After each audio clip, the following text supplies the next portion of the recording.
Salut les gars, j'espère que vous allez bien. Alors, je suis très content de vous retrouver aujourd'hui pour une nouvelle vidéo.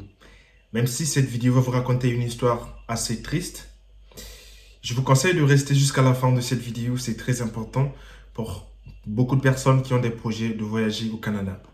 Alors, dans cette vidéo, on va parler d'un étudiant qui m'a fait part de sa situation, qui a quitté la France pour le Canada. Il a bien eu son visa pour aller étudier au Canada. Et malheureusement, il a été expulsé au dernier moment lors de son voyage pour le Canada, lors de son arrivée au Canada. Je vais vous expliquer tout en détail après le générique. Mais avant, abonnez-vous, activez la cloche de notification, partagez la vidéo, c'est très important pour le soutien de la chaîne. Likez. Et aussi, vous pouvez me suivre sur Instagram. Il y a aussi beaucoup de choses là. Allez, on se retrouve après le générique. Vous êtes bachelier, étudiant ou travailleur, vous voulez poursuivre vos études à l'étranger dans les pays comme le Canada, la France, l'Allemagne et bien d'autres? Alors abonnez-vous à étudier à l'étranger car étudier à l'étranger met à votre disposition les vidéos qui contiennent des conseils et astuces pour vous accompagner dans vos démarches. Il vous aide également à vous inscrire dans les universités publiques ou privées à l'étranger. Et surtout, soyez les bienvenus sur étudier à l'étranger. Comme j'ai dit, cet étudiant a été expulsé à son arrivée au Canada. Pourquoi? Je vais vous expliquer le pourquoi dans cette vidéo. Mais avant, je vais attirer votre attention sur certaines choses que vous ne savez peut-être pas. Le Canada accorde beaucoup de visas d'études pour beaucoup d'étudiants et même de visas travailleurs, des résidences permanentes, beaucoup de choses. Mais il y a une consigne. Avant d'entrer au Canada, il y a un agent d'immigration qui vous pose des questions. En fait, ce que vous avez fait dans votre dossier est théorique. Tu vois, donc quand tu viens, tu as fait ton dossier. Quand on te demande la preuve financière, tu as expliqué, tu as montré des papiers, tu as fait ce qu'il faut. Bah oui, c'était bien ton dossier, on t'a accepté. Mais quand tu arrives au Canada, avant d'entrer dans le territoire canadien, si on peut le dire comme ça, il y a un agent d'immigration qui te pose des questions. Et ces questions, c'est simplement pour vérifier ton projet, s'il est cohérent, si ce que tu as écrit était vrai, pour revoir ton projet. Et quand il revoit ton projet, s'il voit que tout est clair, tout est bon, il te laisse passer. Du coup, tu rentres, bienvenue au Canada.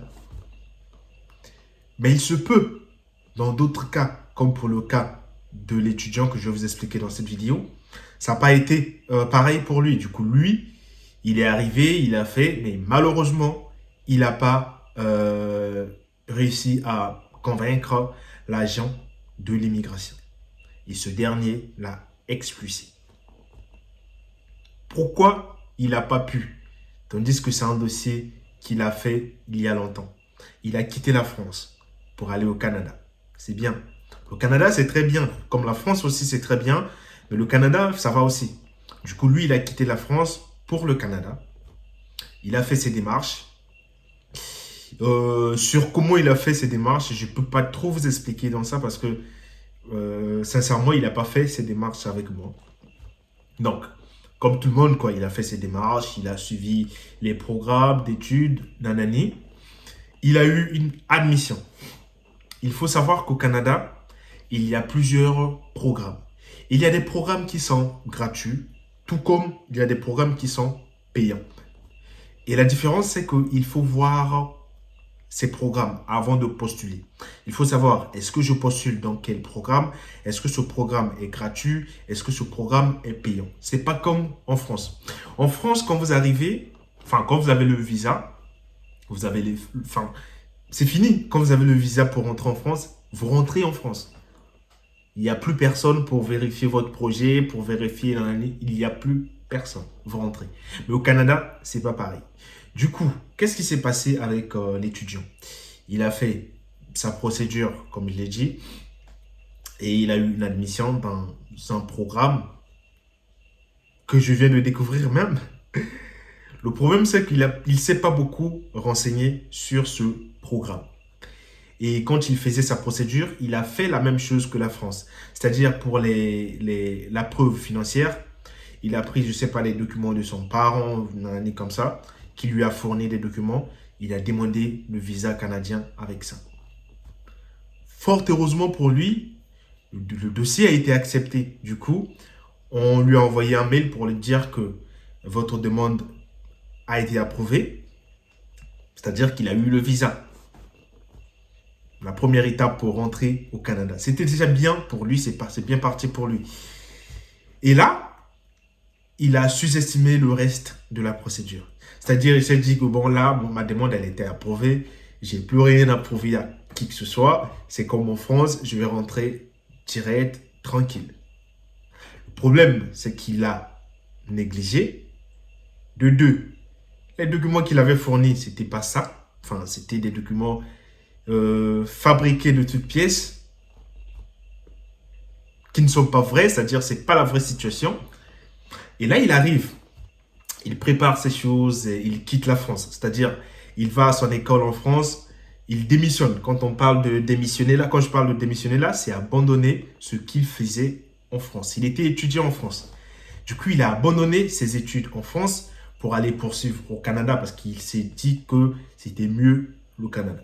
Et là, il abandonne, il écrit une lettre de démission à son université pour dire qu'il doit aller au Canada, nanani, faire la procédure comme il se doit. Il était en règle en France, tranquille. Et là, c'est arrivé le jour de son voyage. Il prend l'avion, il arrive là où il est arrivé. Et là, c'est arrivé le moment d'entretien avec l'agent d'immigration pour la vérification. On lui pose la première question. Il explique sa situation, qu'il était en France, il a laissé ses études en France pour étudier au Canada parce que le Canada avait un programme qui était beaucoup plus intéressant.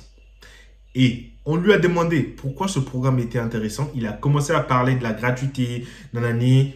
Voilà, tout ça, bref, il a commencé à parler de ça. C'est là que ça a commencé à compliquer la situation pour lui. Or que le programme qu'il avait, le programme dans lequel il avait postulé, ça n'avait rien de gratuit du tout. C'était vraiment pas gratuit. Il n'y avait rien de gratuit. C'était pas du tout ce qu'il expliquait. Et là, il commençait à dire, nanani, il a quitté la France parce que ce programme est beaucoup avantageux, gratuit, des trucs comme ça. Ça a attiré l'attention de l'agent de l'immigration. Ok. Et l'agent connaît les programmes. Il connaît quand les gens ils partent pour les études. Ce programme est comme ça, ce programme est comme ça, ce programme est comme ça. C'est pour ça que quand on vous dit, même nous, pas que moi, il y a plusieurs personnes qui font des vidéos sur le Canada, sur nanani, sur beaucoup de choses. Mais quand ces personnes-là vous disent des choses, il faut aller voir, vérifier, prendre de l'information. Il ne faut pas aller comme ça. Il faut prendre de l'information. Et là, lui, il a attiré l'attention de l'agent de l'immigration. L'agent, il vérifie le programme. Il voit que c'est vraiment pas ce qu'il a expliqué. Déjà, c'est pas gratuit. Déjà, il va payer des frais de scolarité pour ce programme, même si les frais ils sont réduits. Mais c'est pas gratuit. Ok. L'agent dit, ok, tranquille. Il poursuit avec des questions. Mais comme il a attiré son attention sur le fait, sur le programme, du coup sur l'argent, et l'agent lui demande quelle est la preuve qu'il avait fournie pour justifier ses moyens financiers au Canada, nanani, pour ça. Et là, vraiment ce qu'il a montré, c'était pas cohérent. Non seulement ça pouvait pas payer les études pour le programme dont il a opté, et c'était même pas suffisant pour qu'il reste au Canada tranquille. Voilà. Donc, et là, ça a carrément foiré sa procédure. Il ne faut pas faire la différence entre le Canada et la France. C'est deux pays différents. Le Canada a sa politique d'immigration et la France aussi a sa politique d'immigration. C'est vrai qu'il y a certaines choses qui sont à peu près la même chose, mais ce n'est pas la même chose. C'est pas la même chose. Lui, il avait beaucoup d'expérience sur tout ce qui est la France parce que lui, il a voyagé comme ça dans l'année.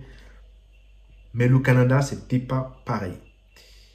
Et du coup, par rapport à ce qu'il a expliqué, par rapport à la manière dont il a dit qu'il va justifier la preuve, enfin, sa preuve financière, ne respectait pas du tout à ce que l'agent attendait.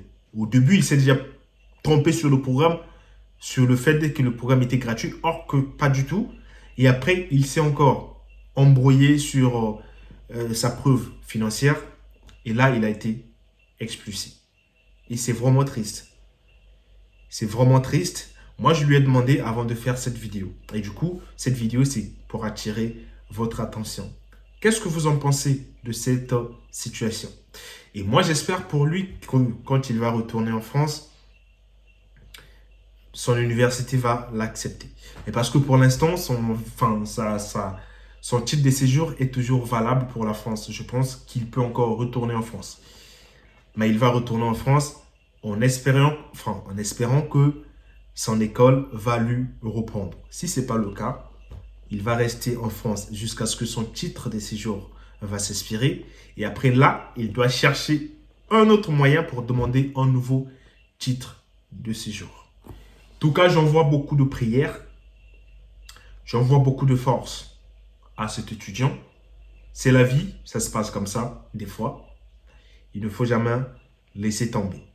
Force à lui et courage aux gens qui font la procédure. Faites attention la prochaine fois. Prenez les renseignements qu'il faut. Renseignez-vous